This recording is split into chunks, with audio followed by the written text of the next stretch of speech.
Hello and welcome to this edition of Dr. K's Psychobabble, and today we're going to be looking at personality, and in particular we're going to be looking at one model of personality called the five-factor model, or as I learned it, the Big Five. And what this relates to, first let's talk about what is personality. Now, in the world of psychology, we often talk about things that are relatively permanent about the way we behave, regardless of the situation that we're in. And then we talk about behaviors that occur that are very subject to the circumstances under which we find ourselves. And in general ways, we can refer to those as traits and states. States, like emotional states, can vary from day to day, from moment to moment. These are dynamic and they allow us to adapt to the immediate situation. Traits, on the other hand, one model of personality, are things that are relatively stable across situations. So there are aspects of our behavior that are a little bit more predictable because even with those ups and downs in emotions, our personality traits tend to continue and let themselves be revealed regardless of the situation we are. So when we're looking at human behavior and we're looking at those things that sort of are consistent across situations, we put those in the personality bucket. And when we look at things that seem to be responses to situations, unique situations and emotions and whatnot, that we put that into the emotions and other states of consciousness and whatnot. Now, in the field of personality theory, there's all kinds of theories, and so there's personality types, there's personality factors, personality structures like id, ego, and superego from the psychodynamic perspective.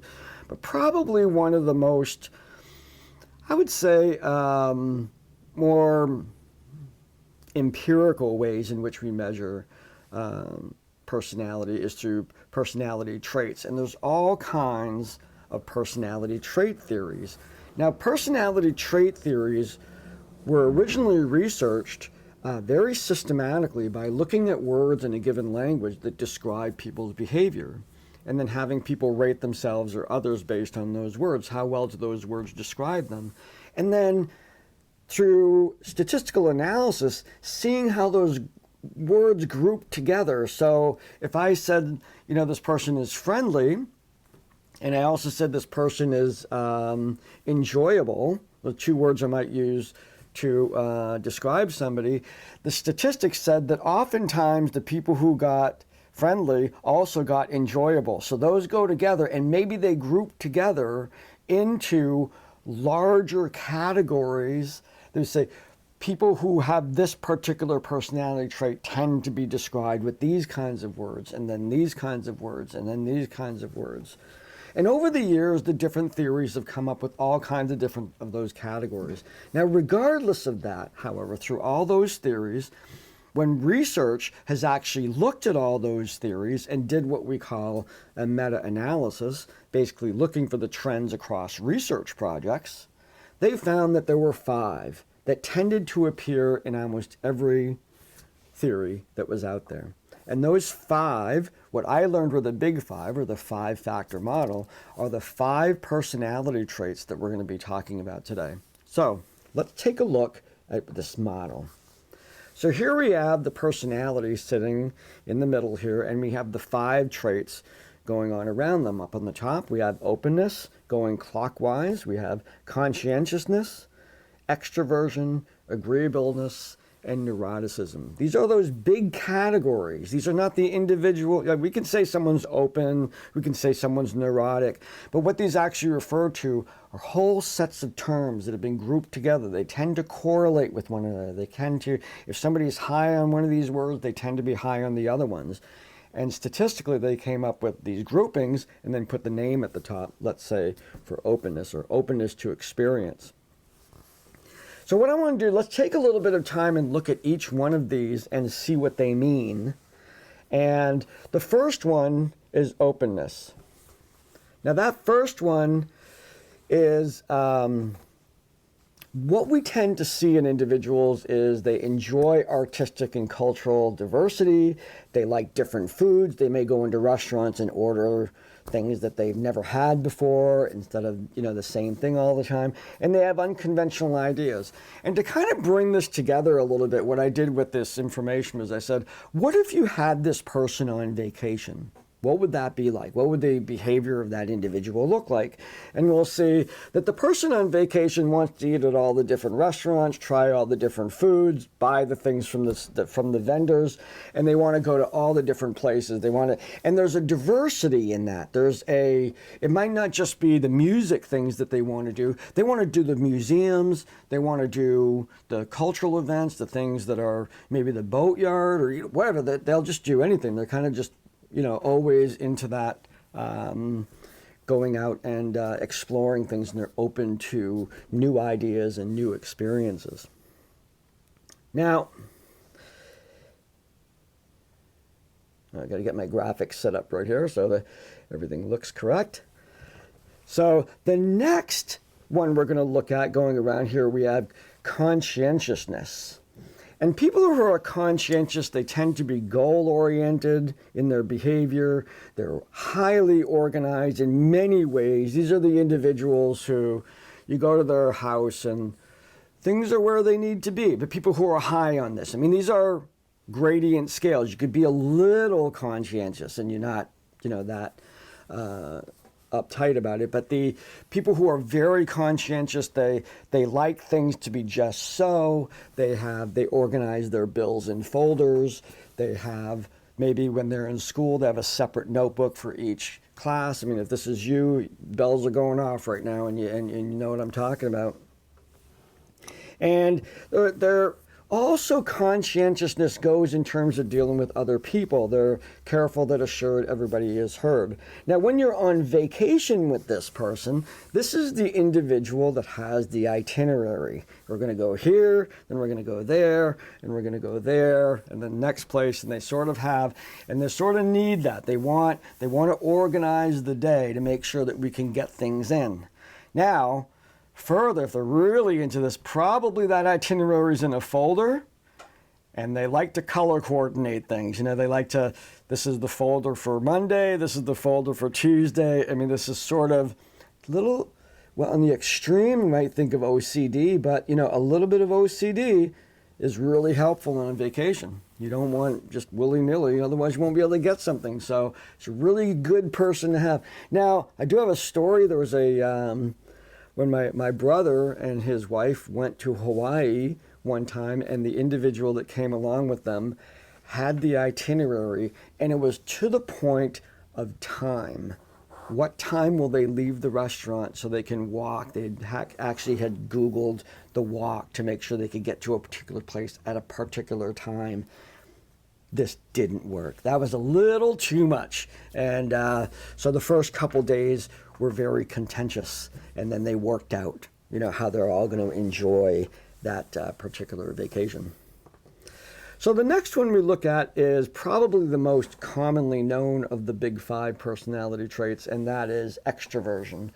These are our outgoing and sociable people. They're the last ones to leave the party, and they actually, sort of the defining characteristic is they gain energy when they're surrounded by people. Now, on vacation, they want to do it all. And characteristically, these are the individuals, when you're standing in line at Disney waiting to get onto the Dumbo ride or whatever, they're going to be the one picking up conversations with people around them and making them laugh, doing liking that, being that center of attention. So it's an important part of what it means to be an extroverted person. Now, the next one is agreeableness.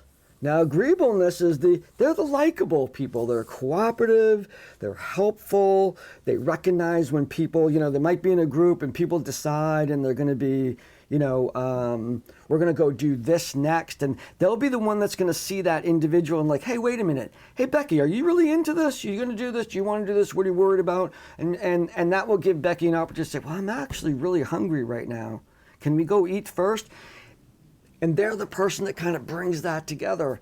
Now, again, in combination, if the agreeable person is also introverted, which is perfectly fine, they may not have that. They may do that in a different way. They may take Becky aside and say, hey, do you have something, you'd rather do? And maybe help Becky advocate for herself.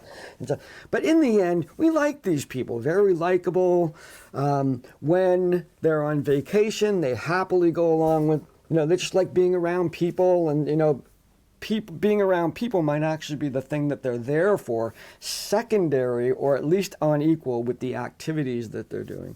And when there's a crisis, these individuals might hold the ship together. They might be the ones to crack a joke, or something like that, and help the group along, or help the, the people along who are on vacation together.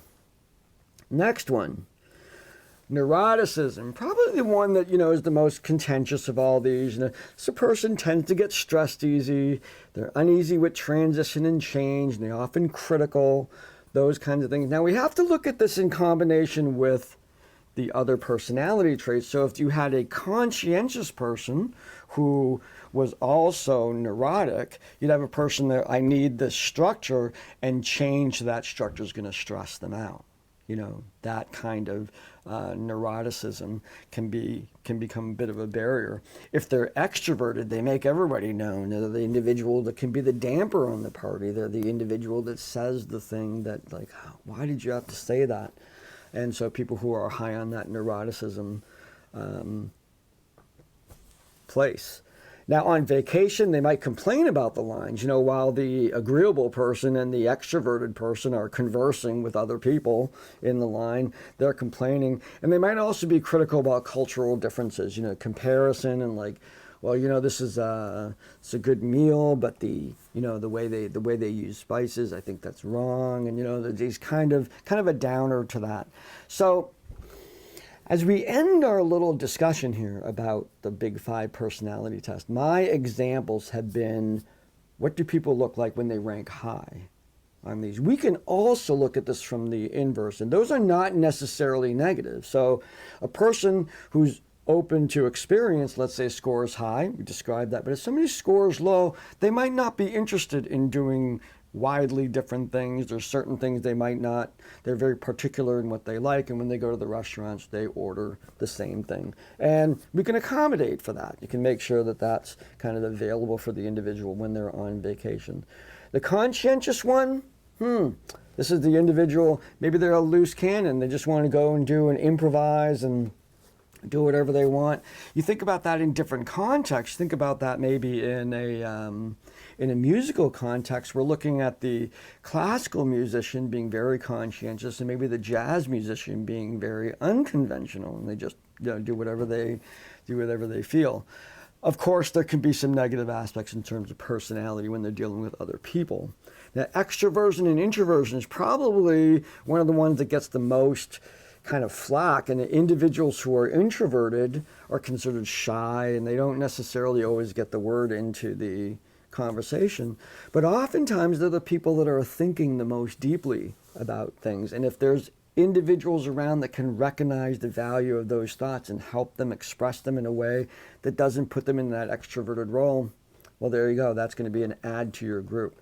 Nothing wrong with being shy. There's nothing wrong with being having a personality like that.